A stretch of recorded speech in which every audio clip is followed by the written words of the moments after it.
1400 years. لم يدعو أحد. نعم تفضل قول له بدك. What is your answer? تفضل.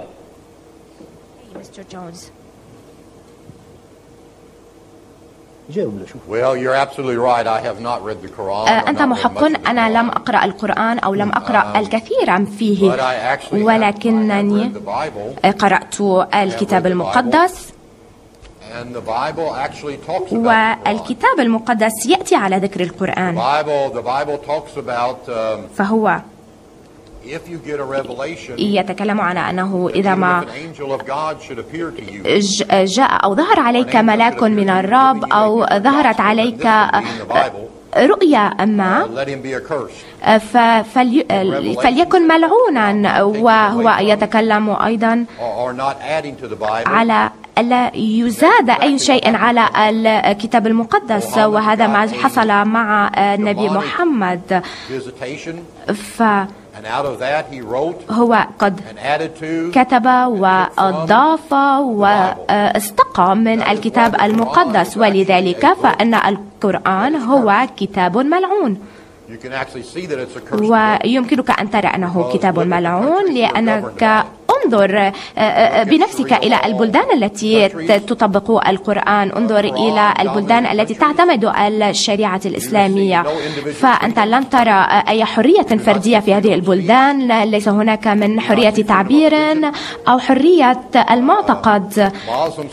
ويمكن للمسلمين أن يأتوا إلى الولايات المتحدة، ويمكنهم بناء الجوامع والمساجد، ويمكنهم أن يعبدوا أو يمارسوا ديانتهم كما يريدون. فهناك أما نحن في المقابل إذا ما ذهبنا إلى دولة إسلامية ووقفنا عند حافة أو قرعة الطريق لكي نعظ كما نرى هنا في ديترويت في الولايات المتحدة، فإنهم سوف يتعرضون لنا. وإذا ما قمنا بالوعظ ضد القرآن وضد محمد، وإذا ما أردنا أن ندعو المسلمين إلى اعتناق المسيحية، فسوف نعتقل وسوف نقتل ويوقف عملنا. وهذا هي ثمرة القرآن والبلدان التي تعتنق الديانة الإسلامية. وبالتالي فإن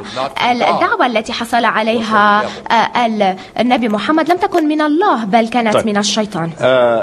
قبل طبعا رد عليه لأنه مهم كثير الكلام. تفضل. في آية، توجد آية في القرآن تقول لا إكراه في الدين. Nobody oblige you to change your religion. This is in the Quran written. Give me an example where any Islamic government عن حكومة إسلامية أو مسلمة prevent you تمنعك to teach Christianism. Give me one من تعليم example. المسيحية. أعطيني مثالا على ذلك. Give me one example. أعطيني مثالا واحدا هنا.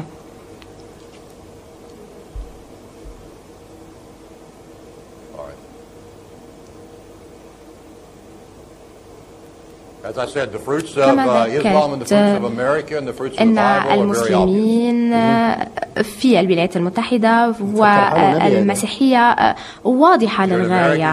في الولايات المتحدة ترون أن ثمرة الكتاب المقدس هي الحرية وحرية المعتقد، أما الثمرة التي يأتي بها القرآن فهي الاستعباد وحتى الموت. ففي السعودية مثلا وحتى لا يمكن حتى الحصول على رخصة للقيادة. هذه ليست بحرية، وهذا ليس بكتاب ديني. هذا أعتقد حضرة القس أن هذا الشيء هو ليس من اختصاصك. هذا الشيء ليس من اختصاصك. أنت عليك أن تعالج الأمور من منظار عذرا ربما انقطع الاتصال، ولكن إذا كان معنا بعد عبر الهاتف نستطيع أن نتابع بالصوت.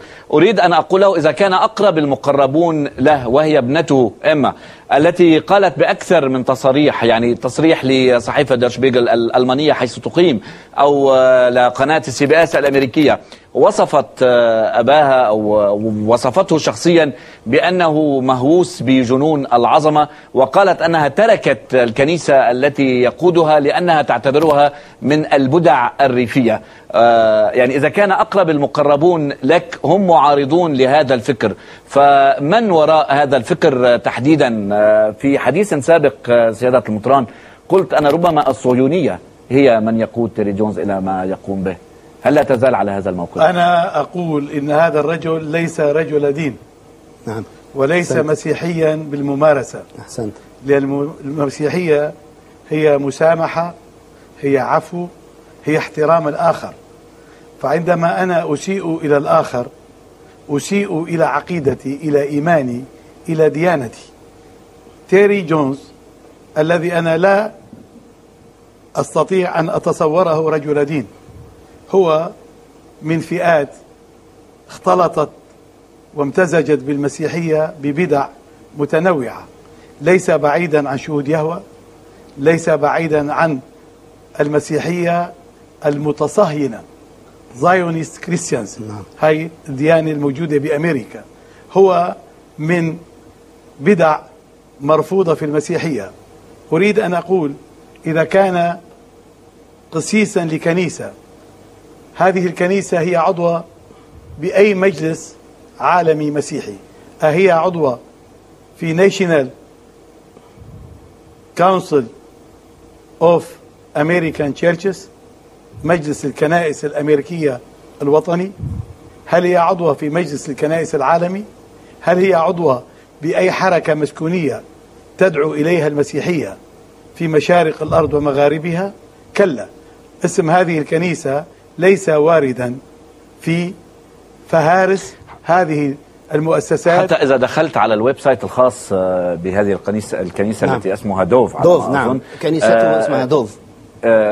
حتى ترى أمور غريبة بعض الشيء عن هدف ديني. يعني أنا حتى أصل إلى هناك أقول كنيسة دوف الحمامة، يا ريت كان عنده وداعة الحمامة هذا الرجل الذي يدعي أنه مسيحي.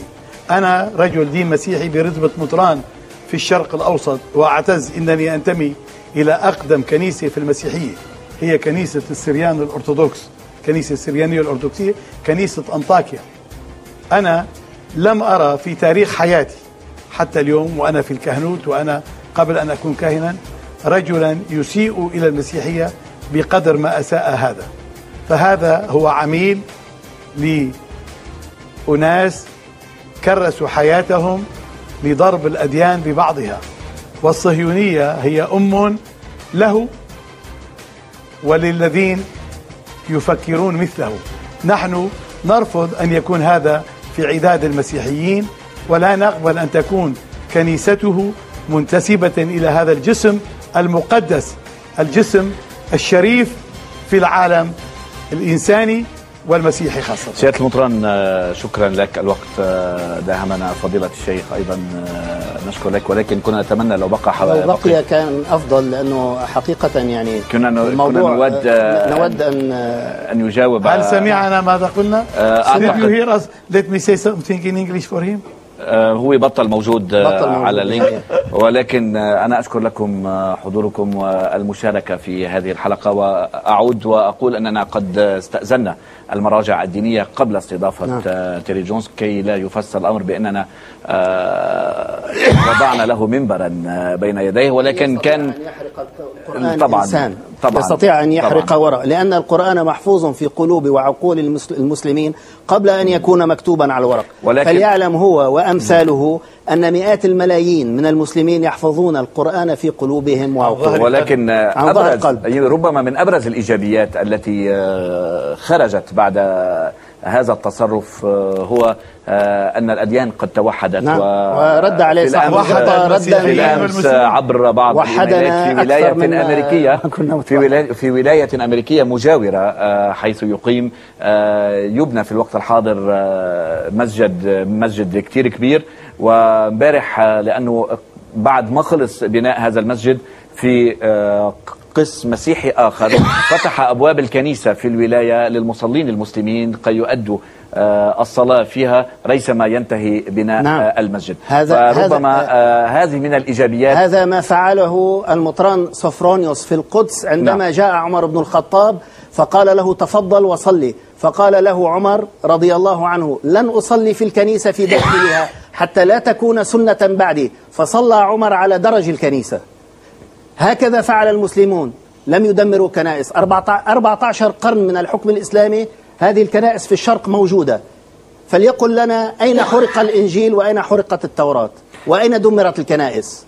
شكرا لك فضيلة الشيخ الدكتور محمد أنيس الأروادي عضو المجلس الشرعي الإسلامي الأعلى. شكرا لك سيادة المطران جورج صليبة مطران جبل لبنان للسريان الأرثوذكس، كان معنا من الولايات المتحدة مباشرة عبر الهواء القس تيري جونز. فنتوقف مع فاصل إعلاني. قبل ما نعمل الإعلان، في مثل بالعرب يقول رب ضارة نافعة. نعم. هذه الضارة الذي شاء أن يأتي بها جونز وحدت المسلمين والمسيحيين، ونحن أصلا متحدون، ولدينا قول مأثور في عالمنا العربي: الدين لله والوطن للجميع. فنحن نعبد الله في الدين. فنحن نعبد الله ونكرم الأوطان والمواطنين. والسلام عليكم ورحمة الله وبركاته. شكرا لكما. فاصل إعلاني صغير بعده نعود لمواصلة للنشر. طبعا سيكون لنا رأي طب نفسي في هذا الموضوع مع الدكتور نبيل خوري، ولكن سنتعرف عليه بعد الفاصل. كونوا معنا.